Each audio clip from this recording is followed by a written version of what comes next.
Mi nombre es Marco. Tengo 34 años, y si me hubieras preguntado hace un año, te habría dicho que mi hermano menor Josh y yo éramos cercanos, estúpidamente cercanos.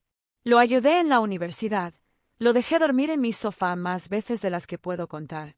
Respaldé su idea de negocio con $20,000, un préstamo que mágicamente se convirtió en un regalo, y el año pasado, cuando él y su novia Emily encontraron el pequeño condominio perfecto pero no podían pagar el alquiler del primer y último mes, intervine sin dudarlo. Así fue siempre como operé, en silencio, servicial, sin condiciones. No necesitaba reconocimiento. Solo quería que mi hermano tuviera la oportunidad de vivir la vida que siempre había perseguido. Pero en algún momento, Josh confundió la generosidad con la debilidad. Dejó de dar las gracias, dejó de llamar solo para hablar y, poco a poco, las cosas cambiaron. Ya no era el hermano mayor solidario. Yo era la billetera, el reparador, el plan de respaldo. Y ni siquiera me di cuenta hasta que fue demasiado tarde. La gota que colmó el vaso llegó la noche de su cena de compromiso. Josh y Emily lo organizaron en este restaurante caro del centro, un lugar en la azotea con luces de cadena y una lista de vinos más larga que la de mi apartamento. Fue elegante, claro, pero estaba realmente feliz por ellos a pesar de todo. Había planeado una sorpresa. Iba a cubrir 6 meses de alquiler del nuevo condominio al que se mudarían la próxima semana. Escribí el cheque, lo sellé en un sobre blanco impecable e incluso agregué una pequeña nota, solo un simple orgulloso de ti, hermanito. Me lo imaginé emocionándose, tal vez abrazándome y diciéndole a la familia de Emily que yo siempre había estado ahí para él. Pero no fue así. Llegué 15 minutos antes, como siempre. El anfitrión me miró raro cuando dije el nombre de Josh, como si no esperara que yo estuviera en la lista. Después de confirmar, finalmente me llevó a la azotea, donde ya había una docena de personas reunidas alrededor de copas de champán y pequeños pasteles de cangrejo. Vi a Josh en el otro extremo, riéndose con el padre de Emily, con esa expresión engreída y demasiado suave que siempre usaba cuando intentaba impresionar a alguien. Apenas me miró cuando me acerqué. Solo un rápido movimiento de cabeza con la barbilla y luego un despectivo «Oye, lo lograste». Como si yo fuera el primo lejano, no el tipo que pagaba el depósito de seguridad. Aún así, lo descarté. La cena empezó bien. Ensaladas, charlas educadas, risas incómodas entre nuestra familia y la de Emily. Josh estaba atrayendo la atención como siempre lo hacía, contando la misma historia cansada sobre cómo vendió zapatillas de deporte en la escuela secundaria para aprender negocios. Le dejé tener su momento. Ese era el plan. Apoyarlo, dejarlo brillar y luego, en el momento adecuado, después del postre, tal vez le pasaría el sobre y vería cómo se le iluminaba la cara. Ese momento nunca llegó. En cambio, a mitad de la cena, Josh levantó su vaso y lo golpeó para llamar la atención. Gracias por venir a todos. Significa mucho tenerlos a todos aquí, especialmente a la familia de Emily, quienes básicamente me han acogido como a uno más. Incliné ligeramente la cabeza, sin mencionar a nuestros padres, que condujeron 6 horas para llegar allí, ni a mí. Y, por supuesto, continuó, un gran saludo a mi hermosa prometida, quien dijo que sí a pesar de que soy un desastre total la mayoría de los días. Prometo que intentaré valer la pena. Todos aplaudieron. Emily se sonrojó. Su mamá se secó una lágrima. Fue dulce, incluso genuino, pero aún así ni una sola palabra para mí. Ni siquiera cuando el camarero sacó un pequeño pastel con felicidades Josh y Emily con glaseado dorado. Pensé que tal vez lo estaba guardando. Tal vez habría un brindis más tarde, una palabra privada, algo así. Esperé. Bebí un sorbo de mi bebida. Me obligué a reírme de los chistes. Finalmente, mientras retiraban los platos, vi mi ventana. Me levanté en silencio, saqué el sobre del bolsillo de mi abrigo y me aclaré la garganta. Oye, antes de que termine la noche, solo quería felicitarte nuevamente. Josh levantó una ceja. ¿Ya dijiste eso? No. Había un dejo de sarcasmo en su voz y el hermano de Emily resopló. Lo ignoré. Yo, tenía algo para ustedes. Dejé el sobre frente a ellos. Solo un poco de ayuda con el condominio. 6 meses de alquiler, totalmente cubierto. La mesa quedó en silencio. Emily parecía sorprendida. Sus padres intercambiaron miradas. 2. Miró fijamente el sobre y luego se echó a reír. No es una risa leve, sino pura diversión. Amigo, ¿en serio? Parpadeé. Cogió el sobre y lo agitó burlonamente. Quiero decir, esto es genial y todo eso, pero si realmente quisieras marcar la diferencia, tal vez dediques un año. ¿Quién sabe? Tal vez entonces estarías en la lista de invitados. Toda la mesa se rió entre dientes, algunos con nerviosismo. Uno de los primos de Emily dijo, «Uf». Mi corazón cayó. Sonreí, no porque fuera gracioso, sino porque en ese momento todo cristalizó. Cada favor, cada dólar, cada vez que lo rescaté y no obtuve nada más que silencio a cambio. Todo encajó en su lugar. Yo no era familia para él. Yo era palanca, un cajero automático, un accesorio. Entonces sonreí, me estiré sobre la mesa y con calma tomé el sobre. Dos levantó una ceja. ¿Qué estás haciendo? Me incliné un poco, coloqué una sola hoja de papel en su lugar y dije, en realidad, tienes 30 días para mudarte. Se quedó helado. ¿Qué? Giré la página hacia él para que pudiera leer el encabezado, aviso de terminación del contrato de arrendamiento. Luego, miré a los atónitos padres de Emily y agregué, soy dueño del edificio. El silencio en la mesa era ensordecedor. El rostro de Emily palideció. Su padre dejó su vino, con la boca ligeramente abierta. Dos miró el papel como si estuviera en otro idioma. «Nos estás desalojando», dijo en voz baja. Me encogí de hombros. Sin resentimientos. Es solo un negocio. Pero bueno, tal vez la familia de Emily pueda acogerte nuevamente, como si fuera uno de los suyos. Y dicho esto, me levanté, me abroché la chaqueta y me di la vuelta para irme. Justo cuando la voz de Josh se quebró detrás de mí. «Espera, Marcus. Vamos. ¿No hablas en serio?» No miré hacia atrás mientras caminaba hacia el ascensor. No era necesario. Podía escuchar las voces apagadas detrás de mí, los murmullos de sorpresa y el susurro agudo de la madre de Emily siseando algo como, «¿No nos dijiste que él era el dueño del lugar?» El ascensor se abrió de golpe y entré con la misma calma silenciosa y deliberada que siempre había usado cuando arreglaba los desastres de Josh. Solo que esta vez no estaba limpiando nada. Estaba dejando que se derrumbara.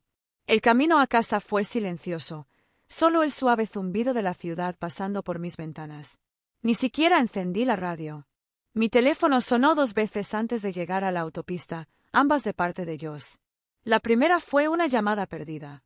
El segundo era un texto. «Amigo, WTF. Llámame». No lo hice. En lugar de eso, entré en el garaje de mi apartamento, subí las escaleras y me senté en la oscuridad durante un rato. Sin televisión, sin música, solo silencio. Miré al techo, tratando de entender cuánto tiempo había dejado que esta versión de nuestra relación se prolongara. Cuántos pequeños momentos descarté. Cuántas veces me dije a mí mismo que los superaría con la edad, que simplemente era inmaduro, estaba estresado y estaba descubriendo las cosas. Es gracioso. La gente piensa que la traición siempre es ruidosa, una gran explosión, gritos, salidas dramáticas. Pero para mí fue una erosión silenciosa, una lenta desaparición del respeto. Y lo peor fue que dejé que sucediera. Dos no volvió a intentarlo esa noche, pero por la mañana mi teléfono se iluminó como un árbol de Navidad. 3 llamadas perdidas suyas. 2 de Emily. 1 de mi mamá. Los ignoré a todos. Al mediodía, envié el aviso oficial a su correo electrónico. CCG, el administrador de la propiedad. Sin lagunas. Sin extensiones. 30 días. Me aseguré de ello. A las 2:47 mi teléfono volvió a sonar. Esta vez, un mensaje de voz de mi madre. Escuché. Marcus. Cariño, ¿qué está pasando? Dos nos llamó esta mañana, absolutamente devastado. No le dijiste que eres dueño del edificio. Él dice que lo tomaste por sorpresa. Por favor, llámame de nuevo. Esto se siente extremo. Puse los ojos en blanco. Por supuesto, devastada. No me disculpo. No agradecido. Simplemente lo tomé por sorpresa, como si me hubiera colado detrás de él y lo hubiera empujado por un acantilado en el que había estado bailando durante años. No respondí. Los 2 días siguientes fueron más de lo mismo. Dos intentó alternar entre suplicar y enfurecerse. Un mensaje diría: ya dejaste claro tu punto, hombre. Podemos simplemente hablar. Y el siguiente diría: eres un pequeño perdedor amargado. Por eso papá nunca te respetó. Ese me hizo reír. Luego vino Emily. Ella no era hostil, solo confundida. Sé que puede ser tonto, pero no lo decía en serio. Solo estaba tratando de hacer una broma delante de su familia. Él realmente te aprecia, Marcus. Ambos lo hacemos. Me quedé mirando ese mensaje por un rato. Casi le creí. Casi. Pero luego recordé cómo sonrió cuando Joss hizo la pregunta. Quizás entres en la lista de invitados, comentario. Como ella no dijo nada. Como ella solo se acercó cuando se acabó el alquiler. No. Ese domingo. Fui al edificio, no para confrontarlos, solo para asegurarme de que todo estuviera en orden. La unidad estaba en silencio, las persianas cerradas, y no había señales de haber hecho las maletas. Llamé una vez, solo por cortesía. Ninguna respuesta. Cuando me volví para irme, la puerta se abrió detrás de mí. Joss estaba allí de pie, con pantalones deportivos, los ojos inyectados en sangre y el pelo revuelto. «¿En serio?», murmuró. «¿Nos vas a echar por una broma?». Lo miré y, por primera vez en años, no sentí nada. Sin culpa, sin dudas. Solo un extraño y pacífico desapego. «No fue una broma», dije con calma. Él frunció el ceño. «¿Qué significa eso?». «Significa», dije, «que lo que dijiste en la cena no fue un comentario casual. Esa fue la verdad. Lo dices cuando crees que ya no me necesitas. Y tenías razón en una cosa, no pertenezco a tu lista de invitados. Porque ya no soy tu hermano. Solo soy el tipo que usas cuando las cosas se ponen difíciles». Joss negó con la cabeza. «Estás exagerando». Sonreí. «Y no estás reaccionando ante el hecho de que acabas de quemar el último puente que te llevó». Abrió la boca como si quisiera discutir, pero no salió nada. En cambio, simplemente se apoyó contra el marco de la puerta, derrotado. «Tendré mis cosas en 2 semanas», murmuró. «Tienes 4», le recordé. «Úselos sabiamente». Y me fui. Pero ese no fue el final. Una semana después, recibí un mensaje de alguien con quien no había hablado en años, el tío Ray, el hermano menor de mi padre. El único pariente que nunca tomó partido cuando nuestra familia comenzó a dividirse después de la muerte de papá. No era cercano a Joss ni a mí, pero siempre miraba desde el margen. Su mensaje simplemente decía: «Vi lo que pasó. Tengo algo que tal vez quieras saber. Llámame cuando puedas». Ese fue el momento en que me di cuenta de que esto podría ser algo más que solo alquiler y falta de respeto. Esto podría ser más profundo. Me quedé mirando el mensaje del tío Ray durante 1 minuto antes de llamar. Ray no era del tipo que se acercaba a menos que realmente importara. La última vez que hablamos fue en el funeral de papá, hace 5 años. E incluso entonces, fueron más asentimientos y apretones de manos que conversación. Pero algo en su momento y en la forma en que lo expresó me provocó un escalofrío. Contestó al segundo timbre. «Marcus», dijo, como si hubiera estado esperando mi llamada todo el día. «Oye, tío Ray. Recibí tu mensaje». «Bien. Escucha, ¿qué pasó con Joss? No quiero meterme en medio de tus asuntos, pero me he estado aferrando a algo desde hace un tiempo. No pensé que fuera mi lugar, pero después de escuchar lo que hizo en esa cena». Me incliné hacia adelante, con los codos sobre mi escritorio. «¿Qué es?». Ray dejó escapar un largo suspiro. «Se trata de la confianza de tu padre, la que él creó antes de fallecer». Mi estómago se apretó. «¿Qué pasa con eso?». Yo pregunté. Ray hizo una pausa. «Siempre creíste que se dividía en partes iguales, ¿verdad? Que tú y Josh recibieron la mitad cada uno». Parpadeé. «Eso es lo que nos dijo el abogado». Josh tenía 24 años en ese momento. Yo tenía 29. Tenía sentido. Ray suspiró. «Eso no es exactamente lo que tu padre quería. Estuve presente cuando redactó la primera versión. El plan original era dejarte todo a ti, todo».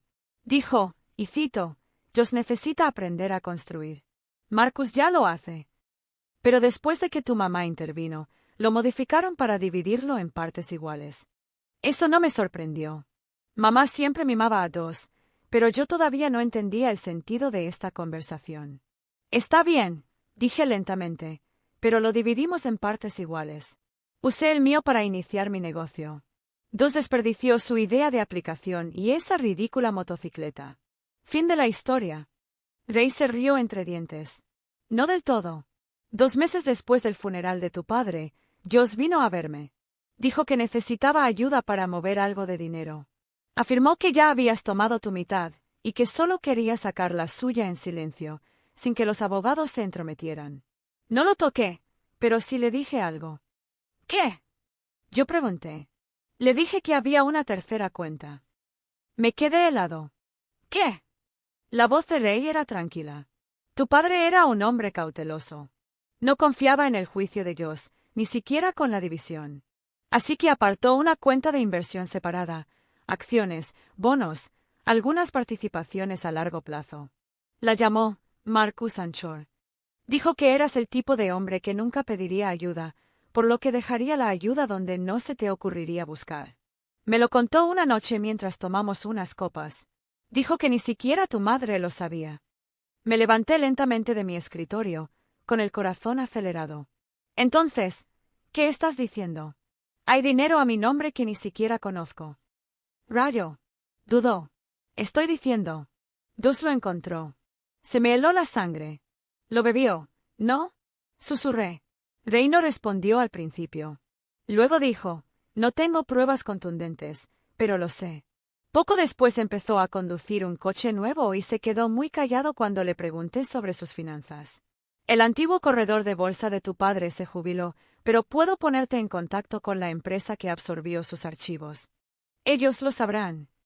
Me apoyé en el escritorio, respirando entrecortadamente. ¿Y no dijiste nada hasta ahora? Pensé que era un negocio familiar, dijo. Me dije a mí mismo que no era mi lugar, pero al escuchar lo que te dijo en esa cena, me di cuenta de que había estado protegiendo a alguien que dejó de merecerlo hace mucho tiempo. Ni siquiera le di las gracias. Solo dije, envíame el contacto. Apenas dormí esa noche. A la mañana siguiente, estaba hablando por teléfono con la empresa financiera que mencionó Ray. Después de algunas rondas de controles de seguridad, finalmente conseguí hablar con una mujer llamada Bárbara. Alrededor de los 50 años, educado, cuidadoso. Sí, señor Wyatt, dijo. Su nombre figura en una cuenta establecida originalmente por Gregory Wyatt en 2008. Sin embargo, se cerró en 2021. Se me hizo un nudo en la garganta. ¿Cerrado por quién? Hubo una pausa por su parte. Me temo que no puedo darle esa información directamente por teléfono, pero puedo enviar los documentos de cierre a la dirección que tenemos registrada. Eso sería. Leyó la dirección del condominio de Josh. Casi aplasté el teléfono que tenía en la mano. Gracias, dije con los dientes apretados. En realidad, actualice la dirección postal de mi residencia principal. La verificaré ahora. Cuando llegaron los documentos, 2 días después, ya había empezado a tirar de todos los hilos que podía encontrar: registros telefónicos, correos electrónicos, las viejas libretas de mi padre. Incluso volví al abogado que manejaba el patrimonio y le solicité un desglose completo de todos los activos jamás dispersos. La mayor parte se confirmó, pero la línea de tiempo de la cuenta ancla, algo estaba mal. Los documentos lo confirmaron. Yo se había hecho pasar por mí. Había falsificado la firma, usado una identificación que debió haber falsificado o tomado prestada, y silenciosamente desvió los fondos en el transcurso de 2 meses. Casi $190,000 desaparecieron.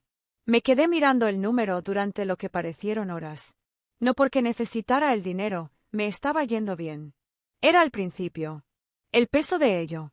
Mi padre había confiado en mí, creído en mí lo suficiente como para construir un paracaídas silencioso que nunca pedí, y Josh lo había soltado en pleno vuelo. Mi teléfono volvió a sonar esa noche. Esta vez fue Emily. Por favor, no le hagan esto. No es perfecto, pero lo está intentando. Este desalojo lo está destruyendo. Le respondí, él destruyó algo primero. No hay respuesta durante unos días. Esperé. Luego hice mi siguiente movimiento. No grité, no llamé, ni siquiera le advertí. Pero al final de la semana, se despertaba con un tipo de carta muy diferente, Una que comienza con estimado señor Wyatt y termina con acusaciones formales de fraude financiero. No dormí la noche antes de que la carta llegara al buzón de Josh. No porque estuviera nervioso. No. Ya había cruzado esa línea. Había luchado con la culpa, con las dudas, con el fuerte dolor de la traición. Pero ahora esos sentimientos se habían endurecido y se habían convertido en algo más agudo. Esto no fue venganza por vengarse. Esto era justicia. Mi padre me confió ese fondo ancla. Dos lo enterró en su bolsillo como una pieza de plata robada, y yo no iba a dejarlo así. Entonces, cuando me entregaron la carta certificada, cortesía de un investigador de fraude que contraté en privado antes de que algo llegara a la corte, me senté y esperé. No llamé, no envié mensajes de texto, no revisé las redes sociales. Solo esperé. Fueron 20 horas. A las 11:02 de la mañana siguiente, Josh apareció en mi oficina. Podía verlo desde la cámara de seguridad de la recepción, el pelo alborotado, la sudadera con capucha levantada, un desastre de nervios apenas disimulado por una bravuconería forzada. Mi asistente me llamó. Abajo hay un hombre llamado Josh Wyatt. Dice que es tu hermano. Dile que estoy en una reunión, le dije sin dudarlo. Debería darle una copia del documento en la carpeta roja marcado como divulgación de fraude.